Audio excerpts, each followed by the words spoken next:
Well, we're going to talk a little bit about Sunday school lessons and tell the adults about Sunday school. We've been talking about the prophets Elijah and who came after Elijah?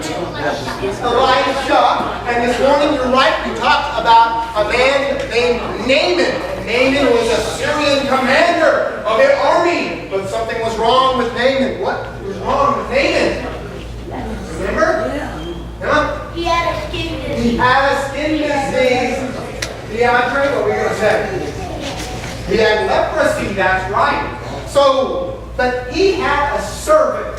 He had a servant girl who you don't know her name, but she told Naaman's wife, I'm from Israel. You need to go to my land and Israel and go see the prophet Elisha. He can work wonders. He could heal you. So Naaman says, okay, I'll try and goes to his king, and his king sends him to Israel's king, and Israel sings him. King says, I'm not a doctor, I'm a king, I can't help you. What are you trying to say here? And so then Elisha hears about this, and so Elisha says, okay, send him to me. And so Naaman goes to the prophet Elisha to get healed. And on his way there, y'all remember what happened? He had a servant. One of Elisha's servants. Notice all these servants. The servant comes and tells Naaman to do what? Jump into the river. For how many times? 7 times to take a bath in that dirty Jordan River. And what does he think? That man is nuts.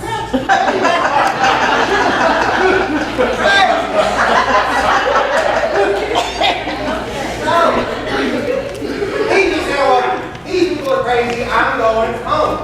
And then another servant comes to Naaman and says, Naaman, sir, if he had told you to do something hard, you would have done it. So why don't you go take a bath in that Jordan River? And so what did he do?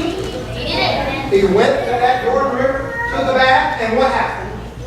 His disease was gone. His disease was gone. And what I want you to know about this story is that couldn't have happened if all those servants had not spoken up to those powerful people and said, this is what you need to do. And when you were a kid, what's up? One moral of the story. Yep. Sometimes the richest are not the most important. Sometimes the richest aren't the most important or the smartest. And sometimes it takes people who are not very powerful to tell powerful people what to do. And I talked to y'all in Sunday school. Sometimes you don't have to tell adults what to do and give them some advice, because I know you got advice. I asked one of them, and said, okay, sometimes I try to tell adults not to waste their money on stuff they shouldn't waste their money on. I asked the kids, do you know any adults who waste their money? And they all said yes. And what did they waste their money on? What do adults waste their money on? Beer? Cigarettes? What else? Emma? Medicine they don't need. Oh, my goodness. Cars. Yeah, this war government like people did in what? When they get the kind of skating. Alcohol. Somebody said fast food. No, that's convincing. I'm gonna bring that up in church. Well, I want to think of that's Cameron.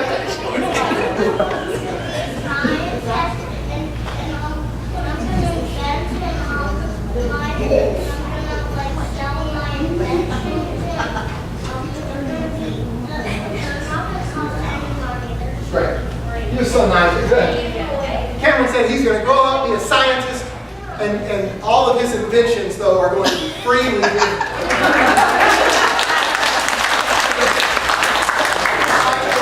Well, hopefully we will be like Naaman and listen to the voices of our servants and those people who help us out. Well, on the first time, not the second. Not yet. Okay, let's, sometimes you gotta repeat things for us adults. We don't always listen the first time. All right, Emma, last thing and we'll pray. Another word to the story is if you want to get something done, you have to do something you don't want to do to get it done. Ooh, oh, wow. All right, let's pray. Let's all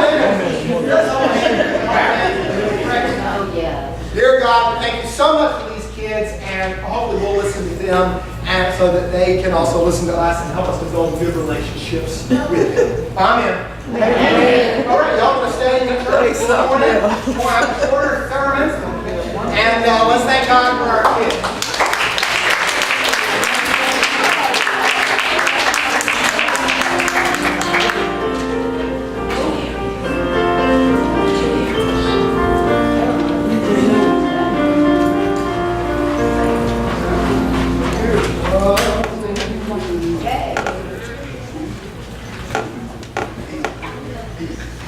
All right. Turn with me. We've been going through Genesis, and I don't know about you, but I am falling in love with Genesis. I love the book of Genesis. It's a well-written book, a beautiful book. A lot of fun, a lot of fun. What we did last week, we talked about a couple weeks ago. We covered Jacob. Can you hear me? You can't see me. Well, we'll see if you want to see me or hear me. Which one do you want? Okay, well, I'm going to step out when I preach, but I'm going to read the scripture from here. But, so Jacob is somebody, kids. Jacob tricked his brother into getting his brother's birthright. He was the younger brother, but it was like he decided he was going to be the older brother and get all the privileges of the older brother. He tricked his brother, and then he even tricked his father into giving him blessings. And so Jacob is a trickster, a tricky man, a deceiver. And he's on the run now. He's had a dream from God has come to him. And he got in touch with God. He started a personal relationship with God. And now he's still traveling on the road to go see his family. And he meets his family. So we're going to read. I'm actually going to talk a little bit about starting chapter 29, and then I'm going to read. So what happens when Jacob goes to meet his family, he goes to a well, and there are these shepherds, and they're hanging out close to the well, and he says, hey, why aren't y'all just watering your flocks? He says, well, we wait till all the shepherds get here, then we can move this big rock over the top of the well. And he says, okay. And so that everybody can get access. And then he says, who are we all worried about? We're from what do you know about Laban? That's my uncle. And here's his daughter, Rachel, coming. She's a shepherd too. And she comes with her sheep. So this is a girl shepherd. So now we all think boys are shepherds, girls are shepherds too. And he's so excited to meet his cousin Rachel. And he pushes the stone off of the well itself and then waters her flock. And then Rachel comes up to him and introduces himself to her. And then he meets his uncle, Laban. And this is where it started with Jacob staying with his uncle Laban. After Jacob had stayed with Laban for a month, Laban said to Jacob, you shouldn't have to work for free just because you are my relative. Tell me what you would like to be paid. Now Laban had two daughters. The older was named Leah, and the younger Rachel. Leah had delicate eyes, but Rachel had a beautiful figure and was good looking. Jacob loved Rachel and said, I will work for you for 7 years for Rachel, your younger daughter. Laban said, I'd rather give her to you than to any other man. Stay with me. Jacob worked for Rachel for 7 years, but it seemed like a few days because he loved her. Jacob said to Laban, the time has come, give me my wife so that I may sleep with her. So Laban invited all the people of that place and prepared a wedding banquet. However, in the evening, he took his daughter Leah and brought her to Jacob, and he slept with her. Laban had given his servant Zilpah to his daughter Leah as her sister. In the morning, there she was, Leah. Jacob said to Laban, what have you done to me? Didn't I work for you to have Rachel? Why did you betray me? Laban said, where we live, we don't give the younger woman before the woman. Complete the celebratory week with this woman, then I will give you this other woman too for your work, if you work for me for 7 more years. So that's what Jacob did. He completed the celebratory week with this woman, and then Laban gave him his daughter Rachel as his wife. Laban had given his servant Bilhah to his daughter Rachel as her servant. Jacob slept with Rachel, and he loved Rachel more than Leah. He worked for Laban 7 more years. And when the Lord saw that Leah was unloved, he looked over Rachel. So Rachel was unable to have children. Leah became pregnant and gave birth to a son. She named him Reuben because she said, the Lord saw my harsh treatment, and now my husband will love me. The word of God for the people of God. Thanks be to God. So this story makes me think about what have we done for the people that we love? What have we done for the people that we love? And since this is a dating story where Jacob is dating his future wife, Rachel, I thought about the money I spent on Kathleen when I first started dating her. I would buy her CDs, and I would buy her books, and I would take her out to eat, and probably with money that I'd taken out on loans, so it's my student loan money. And that was, it was worth it, right? That was worth it because then we got engaged and we got married and we had a baby. So that work and that time I spent with my wife before we got married was worth it. And my wife did something even better for me. She moved all the way to Mississippi where she didn't have any family or friends, so I'm pretty sure that tops any of the stuff that I did for her. And she's not so different from Rebecca and the women of Laban's family who moved all the way to Canaan. Because what we see is, of course, we might be impressed that Jacob works for 7 years for Rachel, but it is important to know that the women of this family make a lot of sacrifices as well, moving away from home to join this new family in the new world of Canaan. And it starts at that scene at the well. There are a lot of famous scenes at the well in the Bible. So when Jesus is at the well, it's a reference to this scene. The well is covered by this big stone, so it takes a lot of shepherds to move it. And this means one shepherd doesn't get all the water. He has to wait till the other shepherds shows up. But Jacob sees Rachel, and he's so excited that he moves this big old stone all by himself. So he must have had a really big crush on Rachel. And what happens after that is Laban tells Jacob to name his own salary. And so Jacob offers to work for 7 years. And that may seem like a lot to us, but this is a really, really family-oriented world. And 7 years shows the depth of the love he has for Rachel. And it's what he deems to be the equivalent of a dowry for her. So it's 7 years later, 7 years worth of wages is what I would pay for Rachel. So we're supposed to be impressed by that. But it's also really notable that women are treated like property in the Bible, and especially in this story. They seem to be just bought and sold by the men of the story. And in fact, a couple chapters later, Leah and Rachel complain about this. And they say, our father has treated us like property. Even though he gives his daughters to Jacob, he still exerts a lot of control over them. So finally, they say, we got to get out of here. Our father's not treating us well, so that's what they decide. We're going to move to Canaan. So Jacob works for 7 years, and on that wedding night, the bride is hidden behind the veil. Maybe they've had a little too much to drink at the wedding banquet. So Jacob doesn't know that, in fact, he's marrying the older sister and not the younger sister. Of course, we can only imagine what Leah feels like at this point, but we soon do figure out how Leah feels. Jacob finds out in the morning that he's been tricked. And so what good irony here. Jacob the deceiver has been deceived. Jacob the one who decided, the younger brother is going to come first. When he goes to Laban's house, he finds out that's not going to fly here. Here in this house, the older child will have the first marriage. So Jacob must now know what his brother Esau felt like. Jacob now knew what it was like to be tricked, to be betrayed, to be even abused by your own family. So Jacob, he doesn't say much after this. He can hate Laban, but when he looks at Laban, he's looking at someone awfully like himself, isn't he? And so he can't even condemn Laban because he would be condemning himself.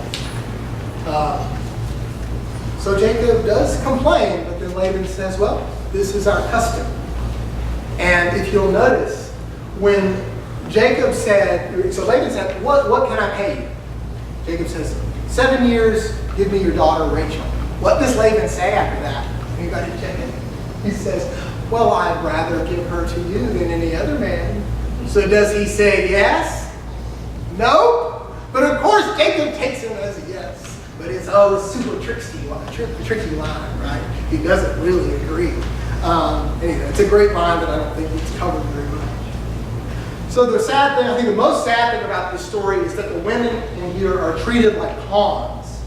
This trick of Laban violates the love between Rachel and between Rachel and his daughter Rachel. He doesn't even consider the feelings of Leah, who suffers the worst. Leah's in a marriage with a man who does not love her, but still wants children from her. And when God notices that Leah is unloved, God gives her children. God gives her children. And notice what happens. Leah names her own son, Reuben, after a God who sees her pain. Leah feels the love of God because of her relationships with her children, her first son named Reuben. So God has noticed her pain and affliction. This is the first time God shows up in this chapter. Leah doesn't feel the love of God from her father, doesn't feel the love of God from her husband, but she does feel the love of God once she has a baby. Because, a baby really naturally shows love, naturally wants to attach itself to you, depend on you, and asks something of you. And frankly, that's an awful lot like God. God depends on us. We like to think of God as super powerful, a king. But God came incarnate as a baby. And this shows that God needs us in the same way that a baby needs us. That God needs our help in the same way that a baby does. God entrusts a mission to us. And so Jacob has a mission. He works for this woman that he loves. And the truth is, we all work for what we love. We really all do. What we spend our time on, our energy on, and our money on, that's what we love. Now we may say, I love eating healthy. I just love eating healthy. But if I spend all my money on junk food, what does that show that I really love? That means I really love eating junk food. Corey? I just want to know, that's more the basis for where they get the 7 years common law? Oh, I have no idea. You go talk to Nancy after that. Actions show what we really love. Our actions show who we love and what we love, not our words. And God's actions show who God loves. The first time God shows up in this story, it is to serve and be in the life of the person who is the least loved. The least loved in the story. That's where God shows up. And it is by God's actions that we can judge whom God loves the most. Whom God decides that person needs my attention. What we call it in seminary is God's preferential option for the poor. Yeah, God loves everybody. But if you read your Bible, God doesn't show the same love to everybody because some people need more love than others. Not every person needs a doctor just as sick. Not everybody needs the same kind of attention. What we notice from what God does with God's actions is tend to those people, women, children, immigrants who need the most love. That's what we see in the Bible. And so, shortly after this scene, God is at work. Not only does Rachel give birth to Reuben, but he gives birth to a son named Judah.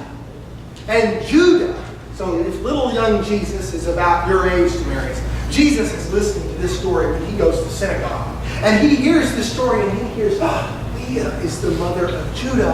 I'm from the tribe of Judah. David is from the tribe of Judah. So God is working through this unloved woman to produce a tribe of people who will end up saving Israel and the world. And so I asked you to think about what have you done for people you love in your family. That comes naturally first. You think about, well, what have they done for us? But what have you done for people you love who are not in your family? What have you done for them? And how can you show that love to them? This church cares a lot about youth and children. You can see it. You can see it right in front of you. From the day that I got here, the church asked me to spend my Wednesday nights with the youth because they really wanted the youth to have attention from their pastor because they hadn't gotten attention from their pastor that the church thought that they needed. And the church has continued that habit of supporting their youth and their children, supporting me as I work organized to get our 8 kids to go to summer camp and to help fund that, to hire Jennifer to be a youth and children's minister. These are all ways in which, from the day I got here till today, the church has supported children and youth because we love you. We love you and we want to show you that love. I believe that our actions show that. And the more you get, the more mature y'all get in your Christian faith, you're going to find that there are people you love who are not just in your own faith. People who you have a special heart for, the way God has a special heart for people. And it might be children, but it might also be seniors. It might be veterans or people with PTSD. It might be people who have addictions. It might be immigrants. It might be people in prison or people with disabilities or free-thinking youth or sheltered youth or people who are sick. You're going to feel a calling to serve a group of people. I think God calls you all to serve a certain group of people because God calls you to love them and to show your love to them in their actions. And what I want to do as your minister is help you discern who you love, who God loves, and how you can serve those people. So Jacob knows who he loves. And he stays focused on that person. And he patiently works to build the relationships that are important to him. That's what we have to do. Who do you love? And who does God love? And how can you stay focused on serving them and patiently build the relationships that it takes to make a positive difference in your life and a positive difference in their lives? Amen?